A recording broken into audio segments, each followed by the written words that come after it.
Penthouse views, private elevators, polished marble floors, and cars that cost more than most homes. From the outside, it looks like the dream. Someone steps out of a glossy black luxury SUV, walks past a doorman, and rides up to the 40th floor to watch the city lights at night. They post calm photos from beach resorts, rooftop dinners, and vacations that feel endless. To friends and strangers, this person looks rich in every possible way. Big house, big business, big confidence. It seems like money will never run out. But behind those doors, things are different.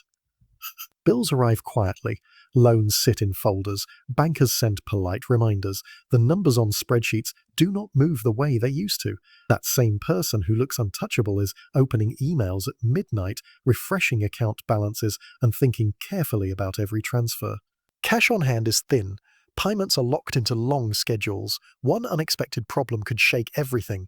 This is the new reality many wealthy people are facing, something people now call the rich recession. It does not mean they are poor. It means they are asset-rich and cash-poor. They own things, houses, condos, commercial buildings, companies, and stocks, but their daily life depends on credit, loans, and assumptions that worked in the past but are breaking now. For years, wealth seemed simple. You bought property, watched it rise in price, borrowed more money, invested again, and repeated the process. Interest rates stayed low, banks stayed friendly, markets kept rising. Everyone believed this system was stable, safe, and permanent. And the world changed. Interest rates increased, Easy money disappeared. Markets slowed. Suddenly, wealth felt heavier instead of lighter. Debt began to matter again. Banks became stricter. Appraisals went down. Refinancing turned difficult. Houses worth millions on paper could no longer be easily turned into usable cash. So a strange paradox appeared. People with giant homes, expensive furniture, and large portfolios are now stressed in private. They cannot easily sell, because selling means taking losses or paying huge taxes. They cannot borrow as freely, because loans today are more costly and harder to approve. They are trapped between pride, plans, and reality. And this brings us to the core strategy that created so much of their world. It is often called a buy, borrow, die. For decades, the wealthy followed this pattern. Instead of selling assets and paying taxes, they would buy assets, watch them grow, then borrow against them instead of cashing out. The idea was simple. If a building increased in value, it could be used like collateral. A bank would give a loan using the building as security. The interest on that loan was usually small. The owner got spending money without technically selling, so no major tax bill arrived. This plan worked amazingly well when interest rates were around zero or close to it. Money felt almost free. Banks competed to offer bigger loans. Property values rose year after year. Borrowing was considered clever, not risky. You could build a lifestyle, buy more property, invest in businesses, and still feel secure. But like many systems that depend on perfect conditions, it had a fragile center. The moment interest rates rose, the math changed. Loans that once cost almost nothing began to demand real payments. Mortgages reset to higher rates. Lines of credit became heavier. Those who took multiple loans assumed they would simply refinance forever. Now refinancing is expensive and sometimes impossible. Some buildings are worth less than when they were purchased. Banks quietly reassess, lower values, and refuse to extend more credit. The wealthy who counted on borrowing suddenly face a wall. They begin selling things, but selling into a weak market means losing value. They try to cut expenses, but their expenses are tied to lifestyles, staff, insurance, maintenance, and property taxes that cannot be easily reduced. Their children are in private schools. Their property requires professional upkeep. Their homes are in areas where everything costs more. The pressure is silent but constant. When assets fall while loans stay fixed, the stress deepens. A person can technically own millions, yet feel squeezed every month. Wealth becomes something that cannot be touched. It exists in paperwork and long-term valuations instead of daily security. And when panic begins, even wealthy people sometimes make rushed choices, selling good assets, taking more loans, or betting on riskier investments in hope that something rebounds quickly. The story then becomes less about luxury and more about survival. The borrow-die system depended on three assumptions. 1. Asset prices always rise 2. Interest rates always stay low 3. Banks always say yes today. None of those assumptions feel guaranteed. Real estate can fall. Stocks can drop. Commercial buildings can sit empty. Interest rates can climb and stay high. Banks can tighten rules. Wealth built on leverage becomes vulnerable, not dramatically, not instantly, but steadily and quietly. People who once felt untouchable are discovering limits. And this is the heart of the rich recession. Not the collapse of billionaires in dramatic headlines, but thousands of high-income individuals learning that borrowed wealth has boundaries.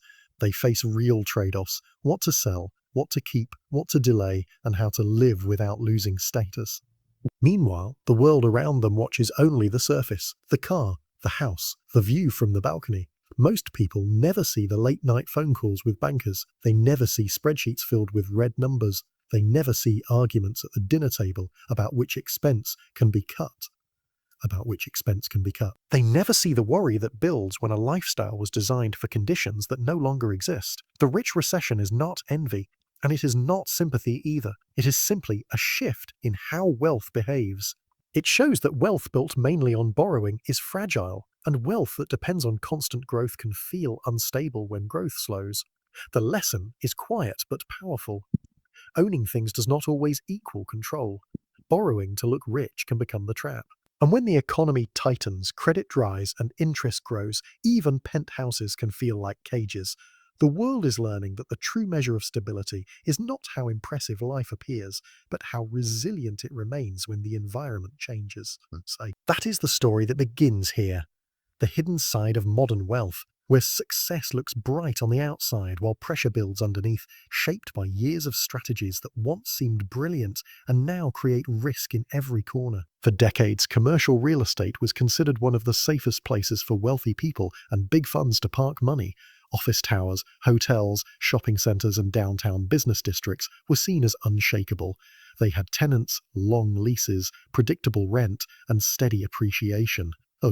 Banks loved lending against them.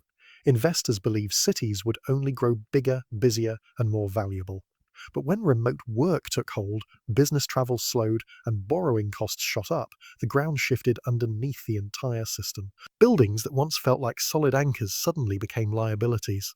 Many office towers now sit half full or nearly empty, especially in big urban cores. Companies discovered they do not need as much space. Workers enjoy staying home, and entire floors remain dark. A building designed for thousands of daily workers cannot easily survive when only a fraction returns. Rents fall, tenants negotiate discounts. Some companies leave early, others shrink the space they rent.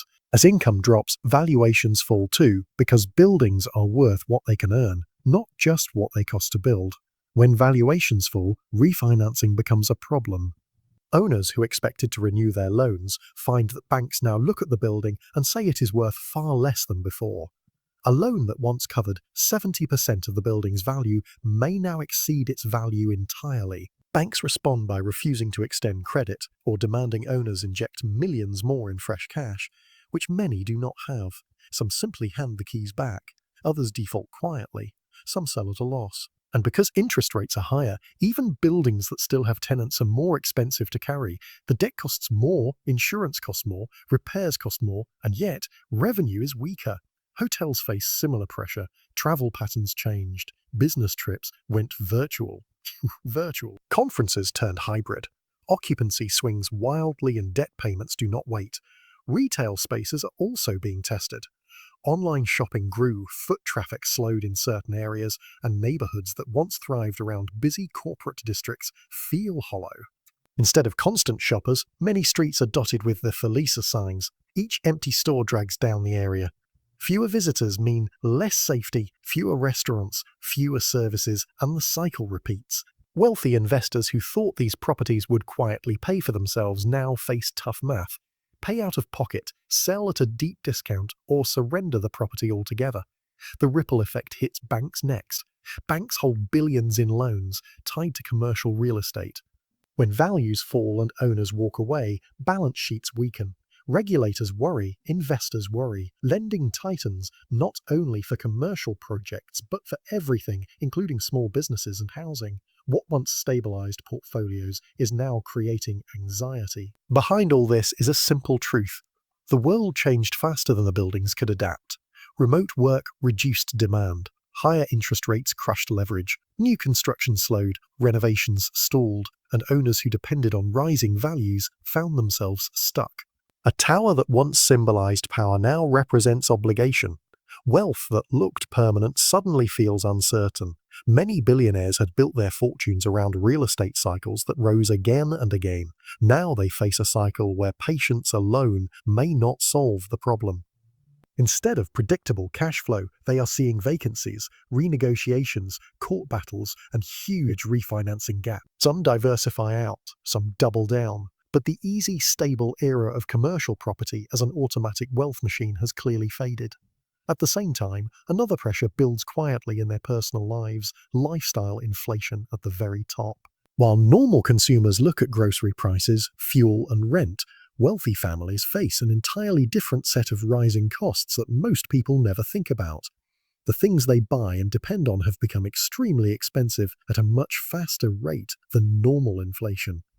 Maintaining large estates requires gardeners, chefs, house managers, cleaners, and specialized maintenance crews. Labor shortages push wages up. Skilled staff are harder to keep. Competition for experienced workers is intense. Every salary increase adds to fixed monthly costs. Private schools raise tuition, often outpacing regular consumer inflation year after year. University counselors, tutors, athletic programs, specialized camps all rise along with demand for exclusivity. Private security becomes necessary in certain regions, and those costs increase sharply. Travel has become more complicated and expensive. Private jets are not only costly to buy or charter, fuel, pilots, hangar space, safety checks, and maintenance bills all surge with global price changes. Boats, luxury cars, and custom homes require constant attention, and every repair ticket feels larger. Even insurance, which once quietly protected all of it, is becoming unreliable. In wildfire zones, flood regions, or hurricane-prone areas, insurers are pulling back. Premiums jump. Some companies refuse to cover entire regions. Wealthy homeowners must either pay massive premiums, accept partial coverage, or self-insure, meaning they carry the risk themselves. A single disaster can erase years of planning. For businesses tied to wealth like elite clubs, concierge services, exclusive travel agencies, and luxury healthcare plans, waiting lists are long and prices remain high. There is more competition among wealthy families for the best schools, safest neighborhoods, and most prestigious memberships. What feels like status is really a constant stream of invoices, and while incomes at the top can be high, many of those incomes are unstable, tied to markets, investments, and cycles that fluctuate. When asset values drop at the same time lifestyle costs climb, cash pressure builds, even among people who seem insulated. The core problem is liquidity. Their wealth exists largely in property, companies, and investments that cannot be easily sold without losing money or triggering taxes. Meanwhile, the cost of protecting that wealth continues to grow. Each decision, keep the vacation home, hold the aircraft share, maintain the estate, becomes a financial calculation rather than a simple preference. Slowly, they discover that keeping up appearances has a real price. Unlike the last decade, where cheap money hid inefficiencies, today's economy exposes them. Many wealthy households are now cutting back quietly, selling secondary homes, reducing staff, stepping down from memberships, or downsizing travel plans. But even cutting back can feel complicated. A lifestyle built over years is difficult to unwind. Every asset has emotional attachments and social meaning. Letting go sometimes feels like losing ground, even when it is financially smart. The irony is clear. The more complex the lifestyle, the more fragile it becomes. Together, these two forces, collapsing commercial real estate values and rapidly rising elite living costs, reveal how wealth is changing shape. It is less smooth, less predictable, more demanding. Those who relied on leverage, constant growth, and endless borrowing now see limits. Those who built layers of comfort and prestige discover that maintaining them is its own form of risk. None of this means the wealthy are victims, but it does show that systems built on low interest rates and constant expansion eventually meet resistance. And when they do, the cracks appear first behind the most polished doors. For a long time, startup investing looked like a golden lottery that only rich people could play. Angel investing became fashionable. Wealthy doctors, tech executives, real estate moguls, and family offices were told that the future belonged to startups and that the smartest money was the money that entered early. Slideshows promised massive growth. Founders spoke with confidence. Every conversation sounded like the next big breakthrough was just around the corner.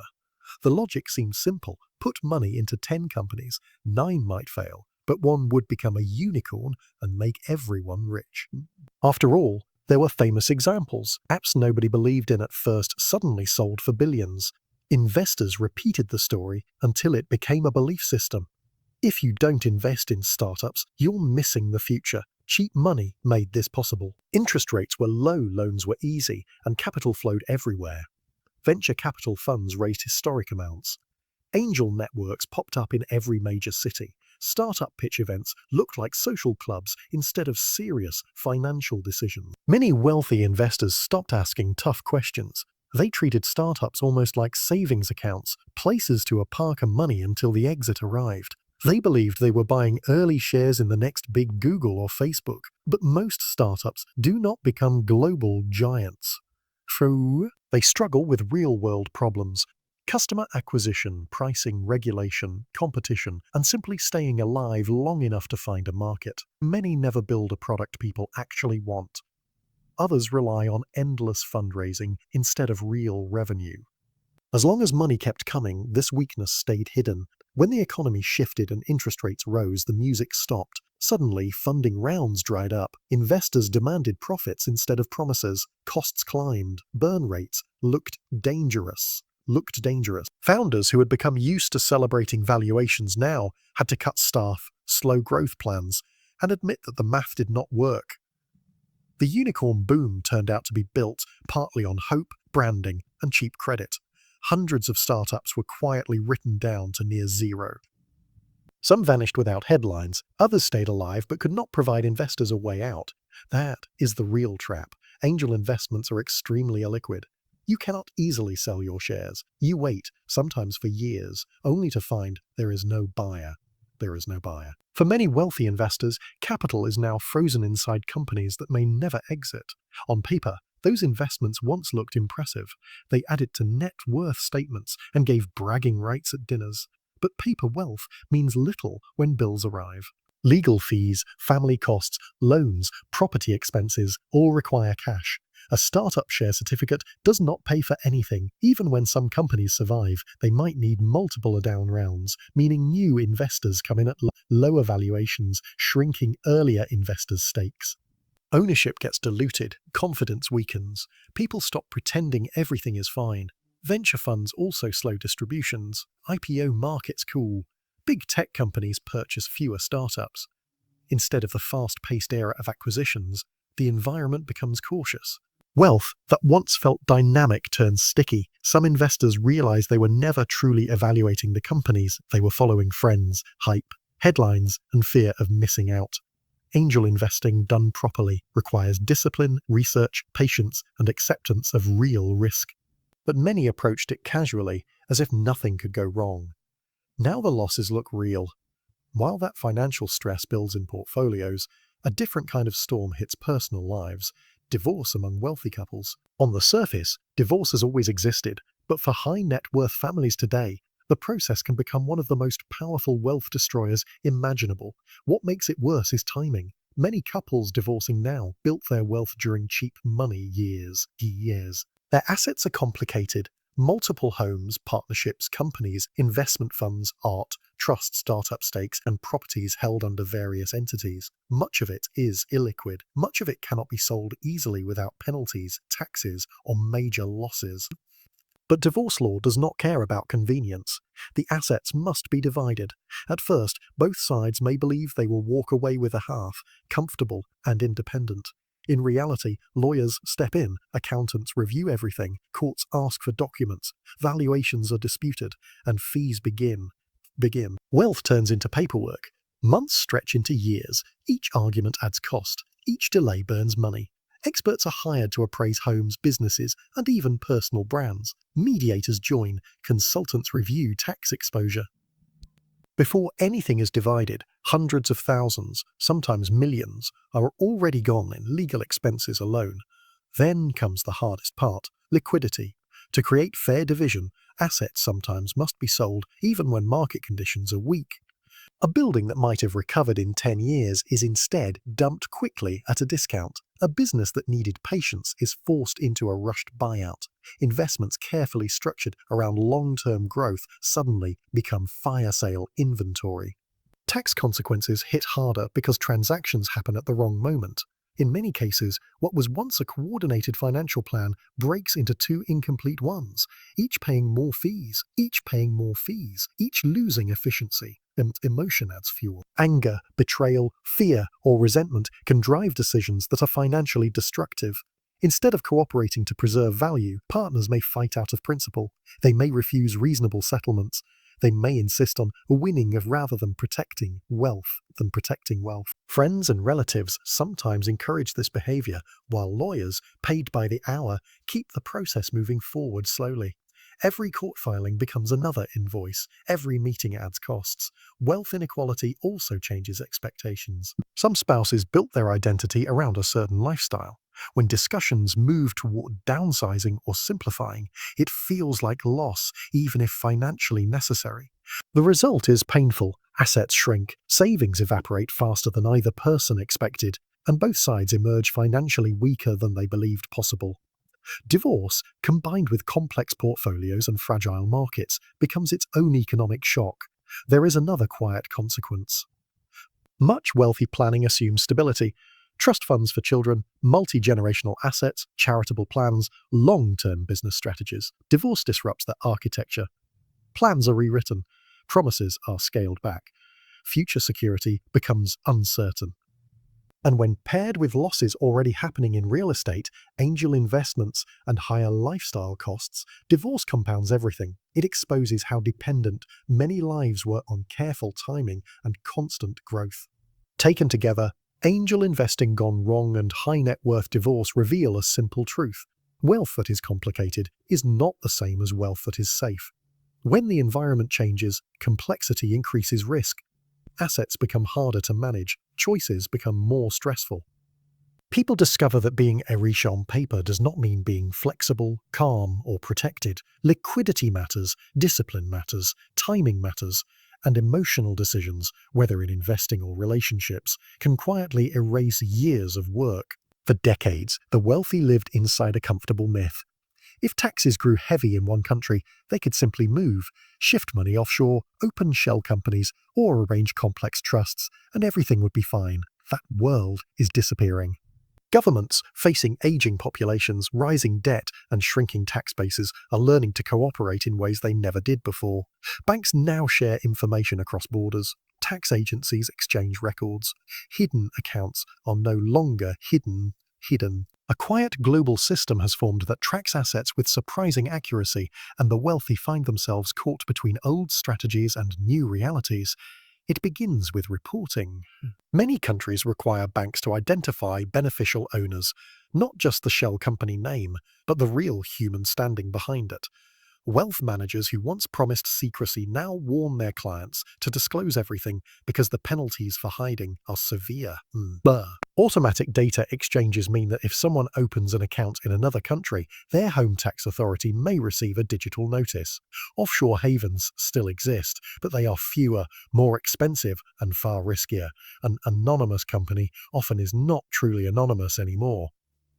Then come wealth taxes, inheritance taxes, exit taxes, and new rules meant to capture mobile money. Some nations tax unrealized gains, others tax global income even when someone lives abroad. Some impose exit taxes when a person tries to renounce citizenship or residency, charging them as if they sold everything on the way out. For someone used to thinking of borders as optional, this feels like a trap. They may move from one country to another to escape one tax, only to fall into a different one they did not expect. Double taxation, surprise assessments, late filing penalties, interest charges. Instead of freedom, migration becomes a maze. Advisors complicate things further. A wealthy person might hear from one consultant that a certain passport by investment program solves everything, while another insists on forming multiple companies, spreading accounts across continents, and building intricate trust webs. Each plan costs legal fees, accounting fees, maintenance fees. Mistakes pile up. A forgotten filing triggers an audit. An old structure violates a new law. Complexity becomes the enemy. What was once meant to optimize taxes turns into an expensive, stressful battle for compliance. Governments simply wait, gather records, and knock at the door. Psychologically, the shift is heavy. The wealthy grew up believing they were the architects of their own systems, flexible, protected, smarter than bureaucracy. Now the system feels larger than them. They are no longer in control. They spend more time with tax lawyers than with family. Every investment decision requires asking how 3 different governments will treat it. Even moving to another country no longer guarantees relief. Residency programs change rules. Promises expire. A person may find they belong nowhere fully, but are taxed in several places at once. At the same time, reputations are at risk. Media coverage of hidden accounts, offshore leaks, and tax scandals has changed public sentiment. Audits are not just financial problems. They can become headlines. Clients lose trust. Partners hesitate. Children ask questions.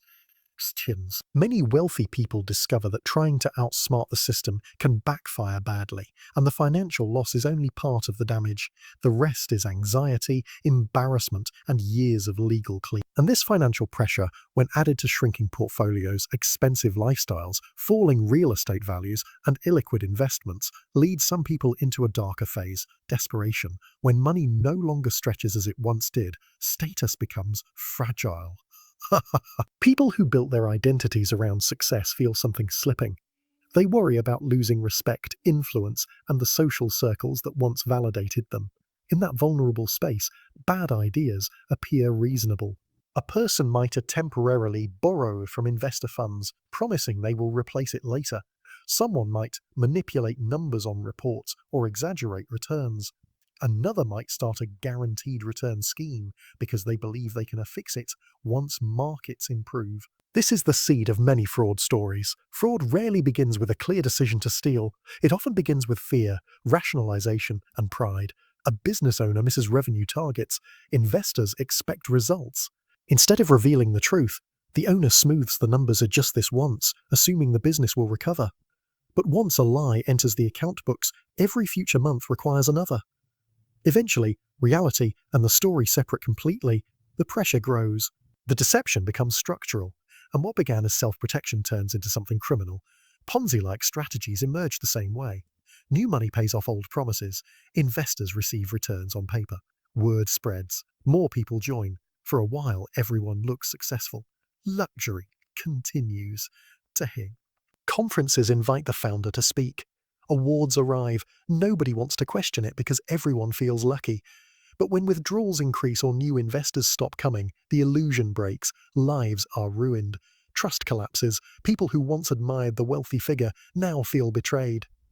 Courts step in. Assets are seized. Families face consequences they never imagined. Some wealthy individuals also drift toward riskier side hustles that operate in grey zones. Unregistered securities, insider tips whispered at dinners, questionable crypto schemes, or partnerships with people who make promises that sound too good to check. They convince themselves they are simply being smarter or aggressive. The truth is simpler. They are trying to hold on to an image they fear losing. There is another dimension beyond money. Losing wealth often creates emotional withdrawal. Sleep problems, depression, drinking, gambling, and private crises grow quietly. Relationships strain, children sense instability, friendships fade when the parties no longer benefit. A person who once felt powerful now feels exposed. This is not only financial collapse, it is identity collapse. And when identity collapses, judgment becomes clouded. The fraud spiral, then, is not just about greed. It is about fear of social fall, fear of disappointing others, fear of facing a future that looks smaller than the past. People cling to illusions because they do not know who they are without them. But reality always arrives. Investigations catch up. Courts proceed slowly and relentlessly. Even those who avoid prison often spend years paying settlements, losing licenses, selling assets, and repairing damaged relationships. The cost travels across generations. What ties the tax battles and the fraud spiral together is the erosion of control. Systems that once rewarded complexity now punish it. Games that once looked clever now look reckless. Countries share data. Auditors work together. Investigators follow digital trails. And personal desperation pushes people to strategies that deepen their losses instead of solving them. In the end, the story is not simply about the wealthy losing money. It is about what happens when a worldview built on endless growth, clever loopholes, and prestige cannot adapt to new realities. The financial environment tightens. Rules strengthen, trust becomes more valuable than cleverness. Transparency becomes safer than secrecy. Humility becomes wiser than risk. And those who refuse to adjust discover that, in the modern world, wealth no longer guarantees safety. Especially when the biggest danger is not the government or the market, but the choices made out of fear. It is easy to look at the struggles of wealthy people and think, this has nothing to do with me. After all, most people do not own skyscrapers, private jets, or venture portfolios, but the recession hitting the wealthy is not happening in isolation. It moves outward like waves in water, touching workers, renters, students, and entire communities. When the top of the economy cracks, pressure travels downward, and ordinary people eventually feel the weight. When rich households stop spending, the first impact shows up in the service economy. High-end restaurants lose customers, boutique shops see fewer sales, luxury tourism slows. It might sound like a small problem, but behind every restaurant table and hotel suite are cooks, cleaners, drivers, receptionists, and maintenance staff. These are regular jobs that rely on wealthy spending to stay open. When spending stops, shifts get cut. Tips shrink, layoffs begin. A slowdown that starts with the top 1% quietly becomes a job problem for the rest. The same pattern repeats in investing. For many years, wealthy investors funded tech startups, local businesses, and risky ideas that banks would never touch. Some of those companies failed, but others created real jobs, new tools, and entire industries. Now, many investors are scared, over-leveraged, or simply out of cash. They pull back. Fewer startups get funded. Promising ideas die early. Young entrepreneurs give up. Without that risk capital, innovation slows, and job creation slows with it. Real estate is another major connection. When large landlords default on loans, or when commercial building values fall, banks take the hit. Banks respond by tightening lending standards. They become cautious about mortgages, car loans, small business loans, and credit lines. Ordinary families feel this immediately. Buying a house becomes harder. Expanding a shop becomes impossible. Interest rates go up, requirements get stricter, and credit feels like a locked door. What begins as a rich person's problem turns into a credit freeze that affects neighborhoods. There's also the psychological side. When wealthy families panic, they behave defensively. They sell property fast, push layoffs to cut costs, and pull money out of anything that feels risky. This creates more fear across the entire economy. Workers become uncertain about the future. Consumers hold on to their money. Businesses delay hiring. The cycle of worry becomes a self-fulfilling slowdown. Another reason the 99% should care is political. When governments see shrinking tax revenue from wealthy people, they look elsewhere to fill the gap. That can mean higher consumption taxes, property taxes, service cuts, or fees that hit everyday households. Public services begin to weaken at the exact moment more people need them. Schools, hospitals, and infrastructure projects get delayed or underfunded. The effects are subtle at first: slower repairs, crowded classrooms, longer hospital wait times, but they add up over years.